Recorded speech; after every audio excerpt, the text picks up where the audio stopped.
So, kailangan natin ng 1/2 teaspoon ng baking powder. And kailangan natin ng 2 tablespoon ng cocoa powder.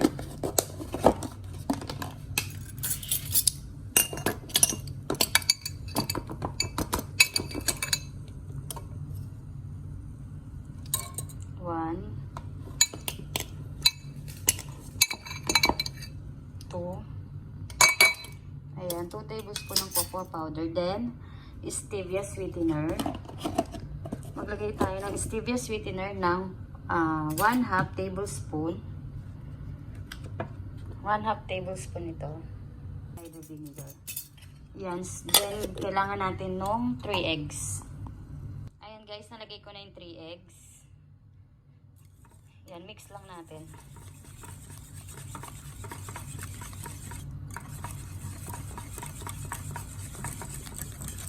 Mix lang natin para ma-combine siya. So, ito yung ating magiging chocolate bread. Kung kayong molder, ito pwede nyo gamitin yung aluminum na yan kasi i-steam nyo lang din naman. Ayan. So, mix nyo lang hanggang mawala na yung mga buo-buo. Ayan, para sa mga namumblema dyan na mawalang almond flour o coconut flour, try nyo na to, masarap siya.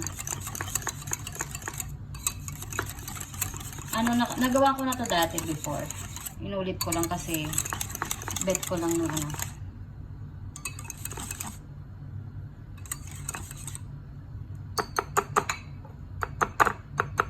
Ayan, so lagay na natin.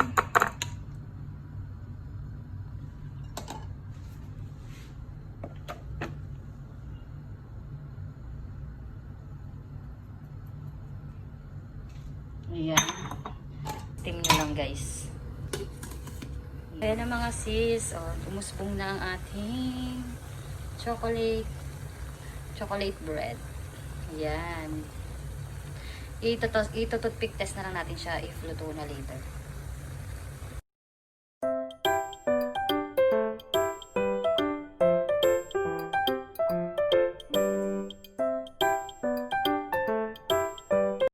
Ko na kayong i-video. So, ayan guys, pwede kayo gumawa ng inyong ganache. Ano lang to? 1 tablespoon ng all-purpose cream. Tapos, 1 teaspoon ng cocoa powder. Then, lagyan mo ng sugar. Depende sa tamis na gusto mo. And add little water. Ayan, para lang may parang may ganache-ganache ka na. Okay na yung ating chocolate bread. Transfer natin dito sa lagayan. Kinamay na yun. Tcharam! Ayan, so na-transfer ko na siya sa aking baunan. Yan, yung ganache, spread nyo na lang.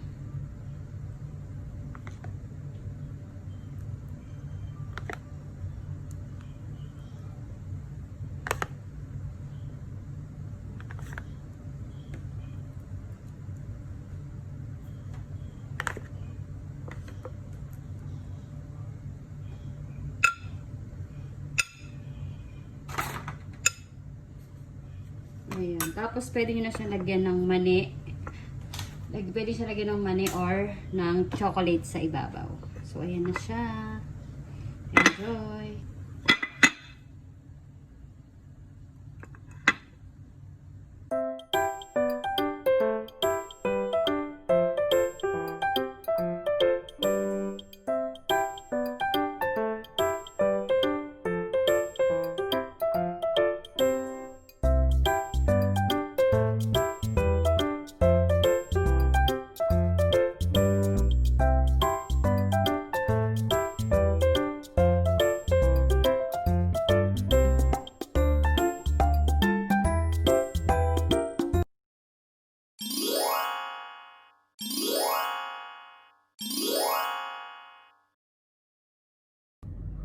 Charan! So, ito na ang ating chocolate cake na ini-steam lang natin at saka hindi na natin nilagyan ng flour. No need na ng almond powder and coconut powder.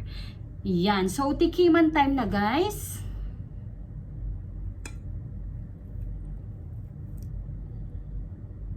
So, ayan.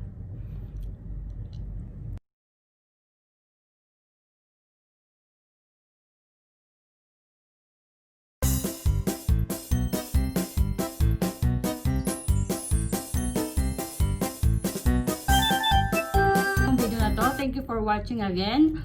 Please like and share sa mga katulad nating naglo-low carb and nagkiketo. Share nyo na tong recipe na to at nakahelp pa kayo sa ating mga friendship dyan. Thank you for watching. See you again for my next video. Bye!